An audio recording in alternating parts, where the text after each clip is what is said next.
আসসালামু আলাইকুম এভরিওয়ান, আশা করি সবাই ভালো আছেন। আজকে আমি দেখাবো আপনাদেরকে ম্যাঙ্গো জেলি রেসিপি। খুব সহজে তৈরি করে নিন ম্যাঙ্গো জেলি রেসিপি। চলেন রেসিপিটা দেখে আসি। প্রথমে আমি একটি প্যানে নিয়ে নিচ্ছি 1 কাপ পরিমাণ নর্মাল পানি, আর এরপর দিতে হবে এর মধ্যে আগার আগার পাউডার। এখানে আমি ঠিক 1.5 চামচ পরিমাণ আগার আগার পাউডার নিয়ে নিচ্ছি।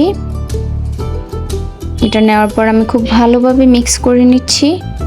এটা অনবরত নেড়েচেড়ে খুব ভালোভাবে মিক্স করে নিতে হবে যেন দলা পেকে না যায়। আর এখন আমি দিয়ে দিচ্ছি 1/2 কাপ পরিমাণ চিনিটা দিয়ে আবার কিছুক্ষণ এটা নেড়েচেড়ে নিতে হবে। আর এখন আমি এখানে দিয়ে দিচ্ছি ভ্যানিলা এসেন্স। এটা অপশনাল, আপনারা চাইলে স্কিপ করতে পারেন, কিন্তু এটা দিলে একটা সুন্দর ফ্লেভার আসে। আর এ পর্যায়ে আমি এখন চুলায় মিডিয়াম হিটে দিয়ে দিলাম প্যানটাকে। মিডিয়াম হিটে দেওয়ার পর এটা অনবরত নেড়েচেড়ে রান্না করতে হবে। আমি এখানে খুব ভালোভাবে নেড়েচেড়ে রান্না করছি যেন নিচ থেকে লেগে না যায়। ঠিক 2 মিনিটের মতো রান্না করলেই হয়ে যাবে আমাদের এটা। এরপর আমি যাচ্ছি আমগুলো সেটিং করতে।